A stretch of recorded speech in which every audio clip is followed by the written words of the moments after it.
went up and you guys shot baskets together, he'd whoop you. If you guys went out and you guys raced against each other, he'd whoop you. If you guys went out and, tried to throw the football, so he was to throw it more accurate or further, he'd whoop you. And so his body heals faster than yours.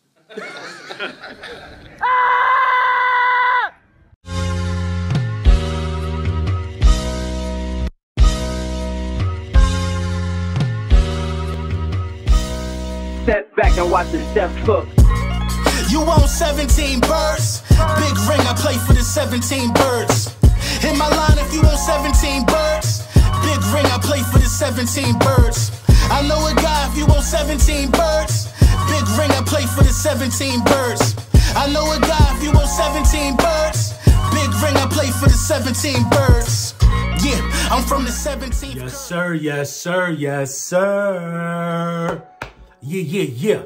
Lil Brunson back at you with the back at you, and I'm the best reporting on the Eagles. Listen, I want y'all to stay in tune. I want y'all to stay in step. You know what I mean? The new year is coming real quick, rapidly, actually. Make sure you get all your hurt season stuff, man. He's coming back, hopefully against the Saints. We're going to talk about that a little later, but you definitely want to be in step. You know what I mean? When the new year comes, when the playoffs come, you know what the vibe is going to be for that. Be Hurt Seasoned Out. The link for all your Hurt Season merch will be in the description for this video. So let's get into the meat and potatoes real quick. So, you know, Nick Sirianni, real cryptic, you know what I'm saying, in this press conference. In terms of who's going to play right tackle in the absence of Lane Johnson, who we did just hear doesn't need surgery.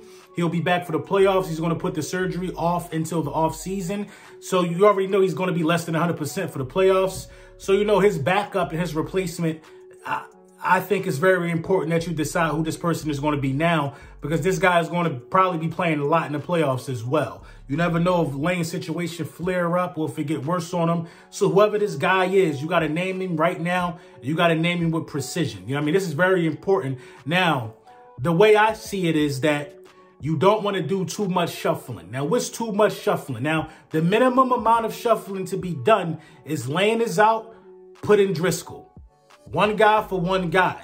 It's a theory going on that the Philadelphia Eagles might move Jordan Mailata to right tackle. Then you got to put Andre Dillard in. And that creates an atmosphere or offensive line that has two spots that have new bodies in them. You know, Mailata has played right tackle before last year. The most notable game that comes to mind for me was when he went against Hassan Reddick. And you know, I'm not really mad at this. You know, he just not a right tackle. It is what it is. And Hassan Reddick is who Hassan Reddick is. You know, he was barbecue chicken. We can't have him in that spot. He was barbecue chicken in that game. Let me know. You know what I mean? I love Mailata to death. But Hassan Reddick different. He was barbecue chicken in that game. Looked bad. Looked like the worst decision ever possible was to put Jordan Mailata on the right tackle side to do Lane's job. He ain't that. He's a left tackle, you know what I mean? And he was barbecue chicken. The tape is out. Hassan Reddick, I think he got him for 2 sacks that game. Mailata just couldn't hold his own that game.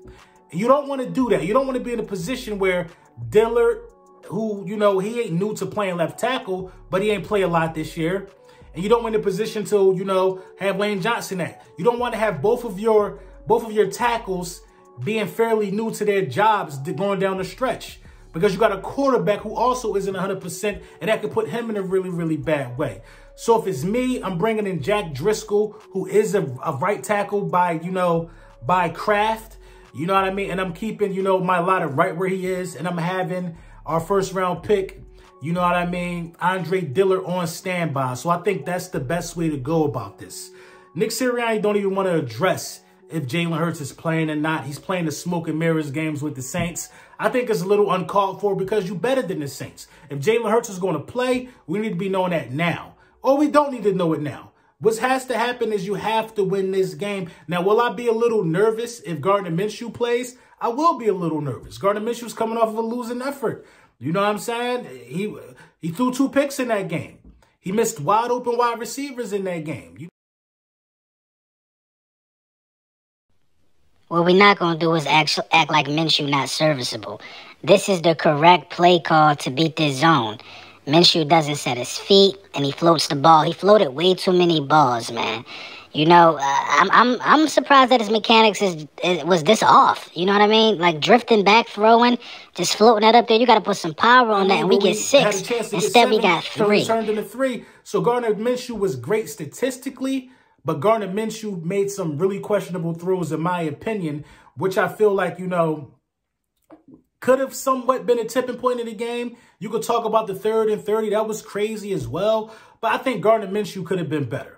You know what I mean? It's crazy. When you look at the stats, you might think I'm bugging, but when you look at the all-22 film, a lot of throws off his back foot. You know, that one where he missed Quez was crazy. The one interception where the guy looked like he jumped over Quez's back. No, it was thrown to the other guy. I mean, after I looked at the all-22 film, it was a bad ball. So, you know, he just made some erratic throws. You know what I mean? What he threw 40 times, that was uncharacteristic of what we do. He made some erratic throws, though, some erratic choices when he was throwing the ball. And, you know, that happens when you're throwing a lot and when you've just been kind of thrown into the fire.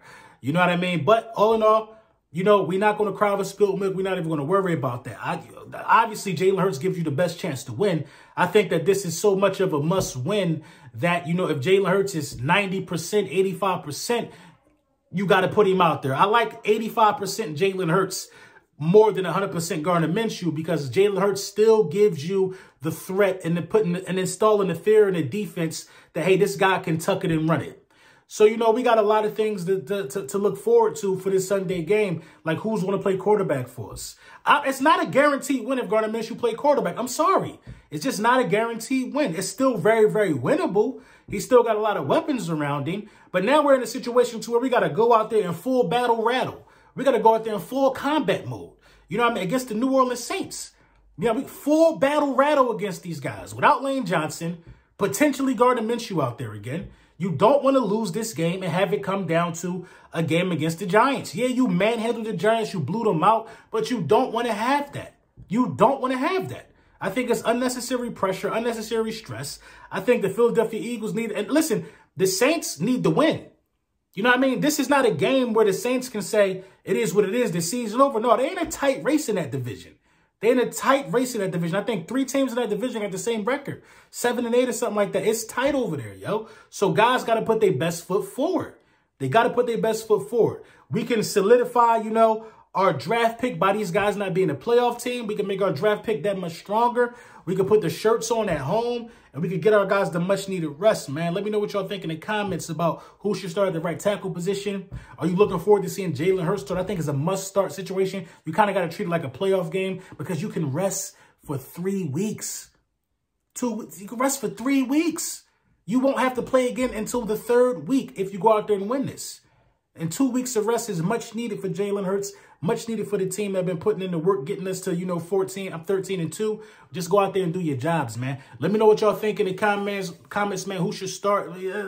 Listen, man, we win. That's the motto for this week is win.